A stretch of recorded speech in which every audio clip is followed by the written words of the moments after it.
એકદમ ક્રિસ્પી, ખસ્તા અને મોંમાં મૂકતા જ રવો રવો થાય તેવી મેંદાના લોટની 2 પ્રકારની પૂરી તમારા માટે જ છે. હેલો ફ્રેન્ડ્સ, કેમ છો બધા? સ્વાગત છે તમારા બધાનું મારી ચેનલ કુક વિથ મોનિકા મશરૂમમાં. તો આજે હું તમારી સાથે શેર કરી રહી છું લોટ બાંધવાની ખૂબી સાથે 2 નવા ટેસ્ટવાળી મસાલા પૂરી અને મેંદાની ફરસી પૂરી. તો ચલો આપણે વધારે સમય ન બગાડતા રેસીપી શરૂ કરી.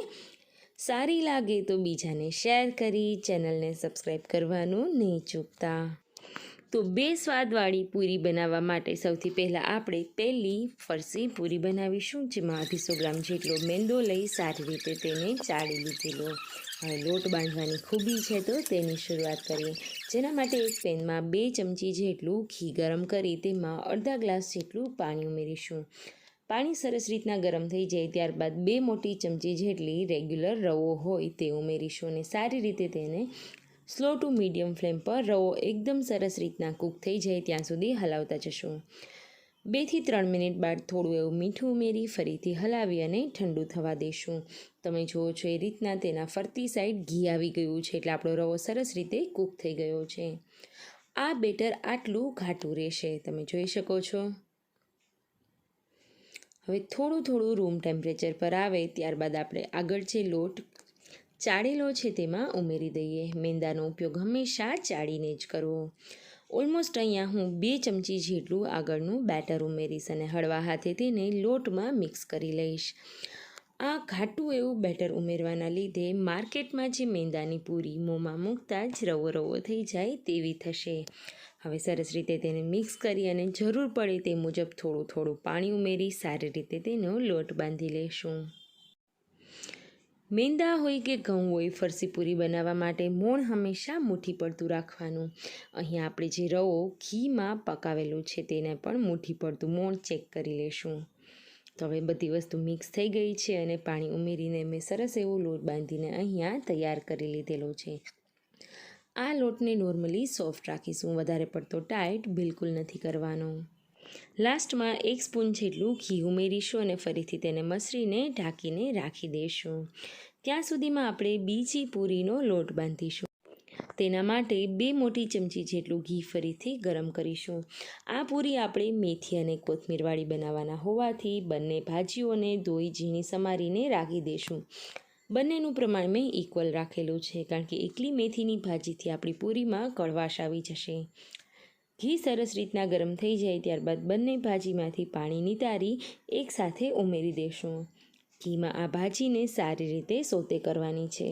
બિલીવ મી ફ્રેન્ડ્સ, આ રીતે બનેલી ફરસી પૂરીનો ટેસ્ટ ખૂબ જ સરસ આવે છે અને માર્કેટ કરતાં ચોખ્ખી, સસ્તી અને ઘરના જ તેલમાં બનેલી હોવાથી નાના બાળકો અને વડીલો માટે તો ખૂબ જ ફાયદાકારક છે.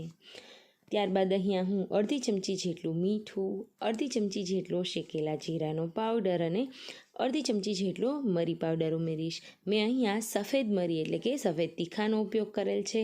તમે રેગ્યુલર કાળા તીખાનો ઉપયોગ કરી શકો છો.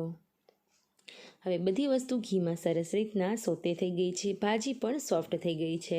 તો ફરીથી આપણે 250 ગ્રામ જેટલો મેંદો ચાળી લઈએ અને આગળ જે મેથી અને કોથમીરની ભાજી સોતે કરેલી છે તેને ઉમેરી દઈએ. સાથે 2 ચમચી જેટલું ઘરનું તાજું જે ઘી હોય તે ઉમેરી દઈશું. જેના લીધે મુઠ્ઠી પડતું મોણ આવશે, ક્રિસ્પી લાગશે અને એકદમ ખસ્તા આપણી પૂરી બનીને તૈયાર થઈ જશે. હવે હળવા હાથે આપણે બધી વસ્તુને મિક્સ કરી દઈશું. તમે જોઈ રહ્યા છો એ રીતના મુઠ્ઠી પડતું મોણ આપણું તૈયાર છે. ત્યારબાદ આ લોટમાં થોડું કરીને પાણી ઉમેરતા જશું અને સોફ્ટ એવો લોટ બાંધીને તૈયાર કરી લઈશું. એકવાર આ લોટ રેડી થાય ત્યારબાદ તેને પણ થોડું એવું ઘી ઉમેરી સરસ રીતે ગુણપ લાવી લઈશું. હવે બંને લોટ તૈયાર છે તો તેને કોઈ કિચન ટોવેલમાં થોડું એવું પાણી છટકોરી અને ઢાંકીને રાખી દઈશું, જેથી કરીને પૂરી વણાતી જાય ત્યારે લોટ જરા પણ કડક ના થાય. હવે પહેલાં આપણે જે મેથીવાળી પૂરીનો લોટ બાંધેલો હતો તેને આવી રીતે વણી લઈએ. વણતી વખતે તેમાં આંકા પાડવા ફરજિયાત છે, જેથી કરીને પૂરી ફૂલે નહીં અને અંદર સુધી ક્રિસ્પી થઈ જાય. હવે આ જ રીતે હું જે સાદી પૂરીનો લોટ બાંધેલો હતો તેમાંથી એ પૂરી પણ વણીને તૈયાર કરી લઈશ. આ રીતે પૂરી બનાવશો તો જે લોકો લાઈફમાં ક્યારેય મેથી ન ખાતા હોય તે લોકો માટે પણ મેથી ખાવી હવે ઇઝી થઈ જશે. તો હવે ફ્રેન્ડ્સ અહીંયા બંને પૂરી વણાઈને રેડી થઈ ગઈ છે. તમે જુઓ છો એ રીતના બંનેનો કલર માત્ર મેંદો હોવાથી એકદમ સફેદ સરસ આવ્યો છે. ત્યાર સુધીમાં તેલને મેં ગરમ થવા મૂકી દીધેલું. તો હવે 1 બાય 1 બધી પૂરી તેલમાં ઉમેરતા જઈએ અને સ્લો ફ્લેમ પર ફ્રાય કરી લઈએ. પૂરી તળતી વખતે એકવાર તેલ સારી રીતના ગરમ થઈ જાય ત્યારબાદ તેને ફાસ્ટ કરવાની બિલકુલ જરૂર નથી, નહીંતર ઉપરથી પૂરીનો કલર વધારે ડાર્ક અને અંદરથી ક્રિસ્પી નહીં થાય. તો અહીંયા ધીમે ધીમે પૂરીનો કલર ચેન્જ થઈ ગયો છે એટલે આપણી પૂરી અહીંયા બંને બાજુ સરસ રીતના ક્રિસ્પી ફ્રાય થઈ.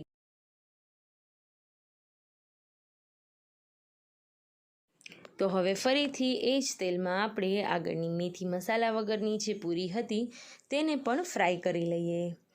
દિવાળીના નાસ્તામાં મેં ઓલરેડી શક્કરપારાથી લઈને ફરસી પૂરી, જીરા પૂરી, ચકરીથી લઈને બધા નાસ્તાઓ ઓલરેડી પોસ્ટ કરેલા છે, તો એ પણ જરૂરથી વિઝિટ કરજો, જેની લિંક હું તમને આઈ બટનમાં અને ડિસ્ક્રિપ્શન બોક્સમાં પણ આપી દઈશ. તો હવે બંને પૂરીઓ તૈયાર છે. આશા છે ફ્રેન્ડ્સ તમને આ મારો વિડીયો પસંદ આવ્યો હશે. જો આવ્યો હોય, ચેનલ પર નવા હોય અને હજી સુધી સબસ્ક્રાઈબ ના કરી હોય તો જલ્દીથી કરી દેજો. Thank you.